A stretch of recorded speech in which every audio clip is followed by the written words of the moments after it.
out of a newspaper. Question number 12, Julie Ann Genter. Thank you, Mr. Speaker.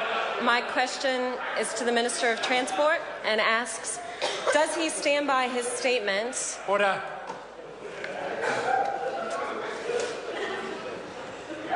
I call Julie Ann Genter to ask the question. Thank you, Mr. Speaker. My question is to the Minister of Transport. Does he stand by his statement, quote, I think climate change is something that has happened always, so to simply come up and say it's man-made is an interesting prospect, unquote, and how does that view affect his decisions on transport investment? Honourable Jerry Brownlee. Mr. Speaker, yes, and it doesn't. Supplementary question, Julie Ann Genter. How will spending the lion's share of the transport budget... Order. Any member has a right to ask a supplementary question. Julie Ann Genter. How will spending the lion's share of the transport budget on motorways that don't give New Zealanders choices to get around without using their car, how does that help reduce carbon emissions and future-proof our transport system? Honourable Jerry Brownlee. Well, Mr. Speaker, it's an interesting question and relies on a couple of, I think, policy positions taken by the Green Party. Firstly, it is actually the drivers of their cars who subsidise those who choose to use public transport. That's very clear. The second thing is that New Zealand's transport emissions have been static for quite some time. The member will know that from her own investigations. And third, roads of national significance, for example, where journey times are significantly cut, do contribute to a reduced emission profile. That's right. Supplementary question. Supplementary question, Julie Ann Genter. Can he name one place in the world where carbon emissions have reduced or peak congestion has reduced as a result of new motorway construction?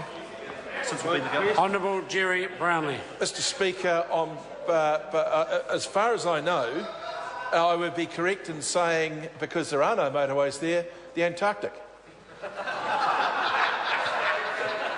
Point of order. Point of order, Julie Ann Genter. I'm not sure the Minister answered the question.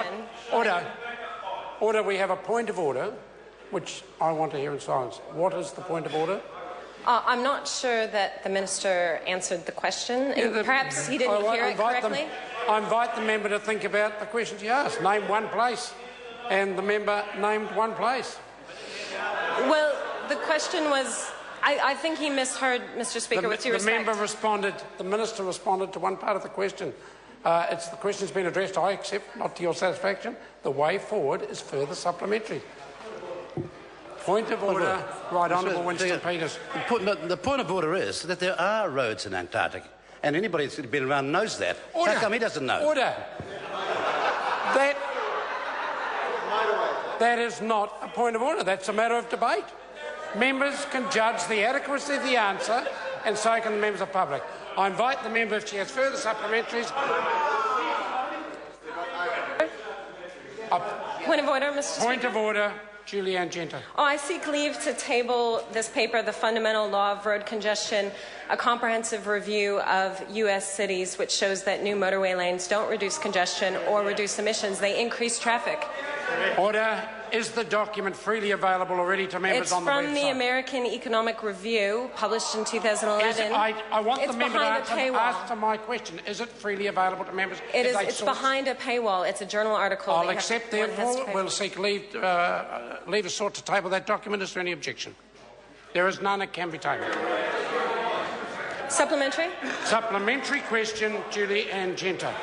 If this government is serious about the economy, given the reality of climate change, why won't he reprioritise investment to smart transport projects like the City Rail Link, like safe walking and cycling, other public transport projects that not only give New Zealanders more low-carbon choices and more affordable choices, but also free up our existing roads? Honourable Jerry Brownlee. Mr. Speaker, we've committed over $2 billion inside our current program to public transport on many of those things. It's beautiful. I congratulate the member. A fine morning's work. But can I also say that where it's possible to put a cycleway alongside a road of national significance, it's happening. But in the end, what the member has to accept is that New Zealanders buy cars, New Zealanders pay for the roads, and New Zealanders actually expect to be able to use them. Order. Order. That concludes questions for oral answer. Yesterday, when the House was considering the Employment Relations Continuity of Labour Amendment Bill, the result of the vote on the question that the bill be read a first time was incorrectly announced as ayes 60, noes 61. The correct result is ayes 60, noes 60. In the case of a tie on a vote, the question is lost, so the result of the vote has not changed. The record will be amended accordingly. I call on Government Order of the Day number 1. Members of Parliament remuneration.